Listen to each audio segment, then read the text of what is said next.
Hello and welcome back to my YouTube channel. I am your tutor once again in another video. Students, मैं आपके सामने लेकर हाजिर हुआ हूँ आज प्रेजेंट इंडेफिनिट सेंटेंस, जो कि एक ग्रामर बेस्ड वीडियो है। स्टूडेंट्स, प्रेजेंट इंडेफिनिट सेंटेंस मतलब कि बहुत सारे स्टूडेंट्स का मेरे सवाल रहता है कि सर हमें प्रेजेंट इंडेफिनिट सेंटेंस समझाइए और बताइए। तो आज मैं ऑनलाइन वीडियो लेकर आया हूँ उनके सामने, ग्रामर बेस्ड वीडियो है। ये प्रेजेंट इंडेफिनिट सेंटेंस इस वीडियो में आपको पूरी तरह क्लियर कर दूंगा। स्टूडेंट्स, अगर आप वीडियो में बने रहे, अगर वीडियो को आप पूरा देखते हैं तो आपको एक एक कॉन्सेप्ट प्रेजेंट इंडेफिनिट का बनाने का मैं आपको क्लियर कर दूंगा। कभी भी इस वीडियो को देखने के बाद आपको सेंटेंस बनाने में या सेंटेंस इस वक्त में बात करने में कोई भी प्रॉब्लम नहीं आएगी। तो आइए वीडियो को आगे लेकर बढ़ते हैं, लेकिन उससे पहले अगर आप चैनल पर नए हैं तो स्टूडेंट्स प्लीज चैनल को सब्सक्राइब कर लें और बेल आइकन को दबाना ना भूलें, ताकि आने वाली सारी वीडियो आप तक सीधे पहुंच सके। सो आइए वीडियो में बढ़ते हैं। प्रेजेंट इंडेफिनिट सेंटेंस हमारी ग्रामर का सबसे ज्यादा इस्तेमाल होने वाला सेंटेंस है। स्टूडेंट, सबसे पहले तो हमें किसी सेंटेंस की पहचान होना बहुत जरूरी है। अगर हमें सेंटेंसेस की पहचान नहीं तो सेंटेंस सही नहीं बनेगा आपसे। तो इस सेंटेंस प्रेजेंट इंडेफिनिट की जो पहचान है स्टूडेंट्स, वो है ताहू, तीहू, ताहे, तेहो और ती है। इस सेंटेंस में जिस प्रेजेंट इंडेफिनिट सेंटेंस के लास्ट में जो आपको मिलेगा हमेशा, वो मिलेगा ताहू, तीहू, ताहे और तेहो और ती है। लड़का होगा तो ताहू लास्ट में सेंटेंस आएगा, अगर लड़की होगी तो तीहू आएगा। अगर सिंगल इंसान है तो मान लो अगर कोई सिंगल इंसान है जो सिंगुलर है तो वो ताहे निकलेगा उसकी जन्म। अगर लड़की कोई सिंगुलर है तो तीहे निकल कर आएगा। और इसी तरह से अगर एक से ज्यादा इंसान की बात करेंगे तो उसमें तेहो निकल कर आएगा। स्टूडेंट्स, इसमें हम सीख लेते हैं कि पहचान तो हमने सीख ली। पहचान क्या होगी? ताहू, तीहू, ताहे, तेहो, ती है। प्रेजेंट इंडेफिनिट के सेंटेंस के लास्ट में ये पहचान मतलब ये जरूर आते हैं। स्टूडेंट्स, अब हम चलते हैं आगे, क्योंकि हमने पहचान कर ली। अब आगे इसके कुछ कॉन्सेप्ट सीख लेते हैं। अब सीखते हैं हम सिंगुलर सब्जेक्ट और प्लूरल सब्जेक्ट, बिकॉज जो भी हम सेंटेंस सीखते हैं ग्रामर में उसका एक पूरा कॉन्सेप्ट हमें आना चाहिए। फ्रेंड्स, आते हैं सिंगुलर सब्जेक्ट क्या होते हैं। ही, सी, इट, राम, सीता, यानी कि ही एक सिंगुलर सब्जेक्ट है, सी एक सिंगुलर सब्जेक्ट है और इट एक सिंगुलर सब्जेक्ट है। और कोई इंसान का नाम, चाहे वो राम हो, श्याम हो, गीता हो, सीता हो, मीता हो, कोई भी नाम अकेला इंसान, वो क्या होता है? सिंगुलर सब्जेक्ट की इसमें रखा जाता है, श्रेणी में रखा जाता है। और इस सिंगुलर सब्जेक्ट को बताने का मकसद ये है कि स्टूडेंट्स प्रेजेंट इंडेफिनिट सेंटेंस को बनाते वक्त कुछ रूल्स सिंगुलर सब्जेक्ट के साथ लगते हैं, जो मैं बताने वाला हूं। सिंगुलर सब्जेक्ट यानी कि एक वचन करता। सब्जेक्ट मतलब इंग्लिश लैंग्वेज में बोला जाता है काम करने वाले को, जो एक्शन करता है, यानी कि काम करता है। तो सिंगुलर एक वचन, सब्जेक्ट करता। ही, सी, इट और किसी अकेले इंसान के साथ यानी सिंगुलर सब्जेक्ट के साथ कह लीजिए, या अकेले इंसान के साथ, या ही, सी, इट के साथ वर्ब की फर्स्ट फॉर्म में एस या ईएस लगाते हैं। एस या ईएस लगाते हैं। ये हमारा रूल हो गया स्टूडेंट्स। अब रूल नंबर 2 पे चलते हैं, प्लूरल सब्जेक्ट।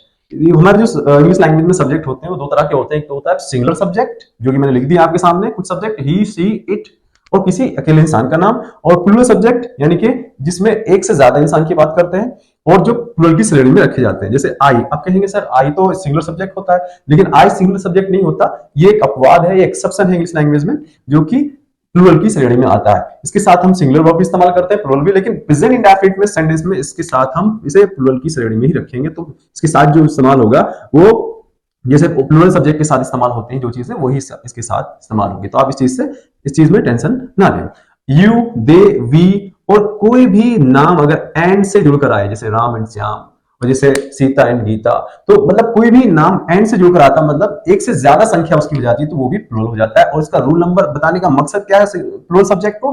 वो ये है कि स्टूडेंट इसके साथ हम एस या ईएस नहीं लगाते, वर्ब की फर्स्ट फॉर्म में हम एस या ईएस नहीं लगाते। अब आते हैं आगे, इसके फॉर्मूले की बात कर लेते हैं। स्टूडेंट, फॉर्मूला बड़ा सिंपल है। क्या लगाना है? सब्जेक्ट यानी कि काम करने वाला, कर्ता, हिंदी में कर्ता बोला जाता है और इंग्लिश लैंग्वेज में सब्जेक्ट कहा जाता है। अब आते हैं हम वर्ब यानी कि काम या क्रिया। इसमें जो फॉर्मूला है, सब्जेक्ट लगाना है और वर्ब की फर्स्ट फॉर्म लगा देनी है। लेकिन इसका पता कैसे चले कि वर्ब मतलब इसमें कितनी फॉर्म्स होती है? क्योंकि हमें इस सेंटेंस बनाने से पहले हमें कम से कम इसका ज्ञान होना जरूरी है, यानी कि वर्ब का ज्ञान होना जरूरी है। अगर आप वर्ब्स नहीं आपसे प्रॉपर आती है, ना इनकी फॉर्म्स का आपको पता है कितनी फॉर्म्स होती है वर्ब्स की, तो आप सेंटेंस को ट्रांसलेट नहीं कर पाते। तो आइए पहले हम चलते हैं वर्ब्स की तरफ, ताकि हमें सेंटेंस के ट्रांसलेशन में आसानी हो जाए। तो स्टूडेंट्स, अब आते हैं हम इधर, ये हम इंग्लिश लैंग्वेज में किसी भी एक्शन, वर्ब या एक्शन को हम क्या बोलते हैं? काम बोल देते हैं। साधारण भाषा में हम काम बोलते हैं, जबकि हम ग्रामेटिकल भाषा में या व्याकरणिक भाषा में बोलते हैं क्रिया। इस क्रिया की कितनी फॉर्म होती है, कितने चेहरे होते हैं, मैं बता रहा हूं। वर्ब एक तो होता है इसकी फर्स्ट फॉर्म, यानी कि इसके 4 चेहरे होते हैं। पहला होता है वर्ब की फर्स्ट फॉर्म यानी कि पहला चेहरा, वर्ब की सेकंड फॉर्म यानी कि दूसरा चेहरा, थर्ड यानी कि तीसरा, और फोर्थ यानी कि चौथा चेहरा। जो बोल रहा हूं इसको इंग्लिश लैंग्वेज में फॉर्म बोलते हैं। तो स्टूडेंट्स आइए पहले वर्ब सीख लेते हैं। हम डेली लाइफ में कितनी कैसे कौन से काम करते हैं, कौन सी वर्ब्स हम करते हैं, और किसकी क्या फर्स्ट फॉर्म होती है और सेकंड फॉर्म होती है, वो सीख लेते हैं। क्योंकि स्टूडेंट सेंटेंस बनाने के लिए हमें कम से कम जो हम यहाँ पर क्रिया लगाने वाले हैं वर्ब की फर्स्ट फॉर्म, अगर हमें उसकी ही नॉलेज नहीं होगी तो हम कैसे इस सेंटेंस को ट्रांसलेट कर पाएंगे। ठीक है, फॉर्म रूल्स हमें आगे हैं। अब हमें जो हमारा जो काम है वर्ब्स का समझना है। हर एक वर्ब्स की जो होती है 4 फॉर्म्स होती है। जैसे गो गो गो मींस जाना होता है। जाना यानी कि ये एक एक्शन है, एक्शन यानी कि काम है जो हम काम कर रहे हैं, जो हम काम करते हैं जाने का। इसकी कितनी फॉर्म है? गो की सेकंड फॉर्म होती है वेंट, थर्ड फॉर्म होती है गॉन, फोर्थ फॉर्म होती है गोइंग। हालांकि इन बाकी फॉर्म्स को बताने का कोई मकसद नहीं, क्योंकि मैं आपको प्रेजेंट इंडेफिनिट सेंटेंस यानी कि इस सेंटेंस में सिर्फ आपको वर्ब की फर्स्ट फॉर्म का इस्तेमाल करना है, ना कि सेकंड फॉर्म, ना थर्ड, ना फोर्थ। लेकिन एक बताने का मकसद ये है कि ताकि आपको इन सेंटेंसेस में कंफ्यूजन ना हो, प्रेजेंट इंडेफिनिट सेंटेंस में कंफ्यूजन ना हो बनाते वक्त। हर एक वर्ब की ध्यान रखना, हर एक वर्ब की इंग्लिश लैंग्वेज में 4 फॉर्म होती है। जैसे गो की 4 फॉर्म है, go, went, gone and going. इस तरह से कम की 4 फॉर्म होती है, come, came, come and coming. Speak, spoke, spoken and speaking. बताने की होती है टेल, टोल्ड, टोल्ड, टेलिंग। चुराने की जो वर्ब होती है steal, stole, stolen, stealing. See, saw, seen, seeing. Bring, brought, brought, bringing. Sleep यानी कि सोना, स्लैप्ड, स्लैप्ड, स्लीपिंग।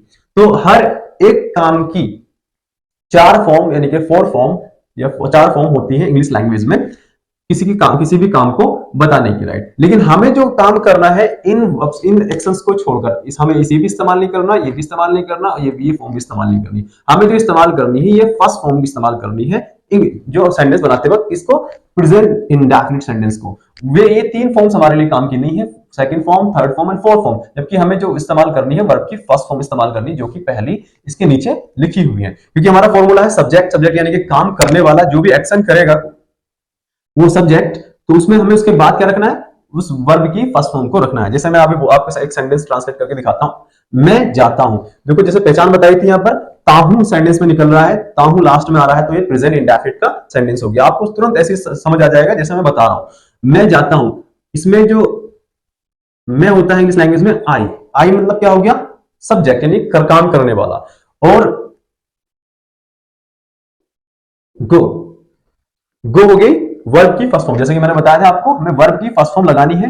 कभी भी हम ना तो सेकंड फॉर्म लगा सकते हैं इस सेंटेंस को बनाते वक्त, ना ही थर्ड फॉर्म लगा सकते हैं, ना ही फोर्थ फॉर्म का हम इस्तेमाल कर सकते हैं। सिर्फ हमें वर्ब की फर्स्ट फॉर्म ही प्रेजेंट इंडेफिनिट सेंटेंस को बनाते वक्त लगानी है, सब्जेक्ट के बाद सब्जेक्ट, उसके बाद वर्ब की फर्स्ट फॉर्म। मैं लिख भी देता हूं एक बार और, सब्जेक्ट यानी कि कर्ता और यानी कि वर्ब की फर्स्ट फॉर्म हमें लगानी है। यही सेंटेंस हम आसानी से कोई सा भी सेंटेंस हम बना सकते हैं। अब जैसे हमारे पास दूसरा सेंटेंस है, तुम खाते हो। तो तुम खाते हो को इंग्लिश लैंग्वेज में तुमको बोलते हैं यू। ये हमारा सब्जेक्ट हो गया, खाने का काम कर रहा है यू।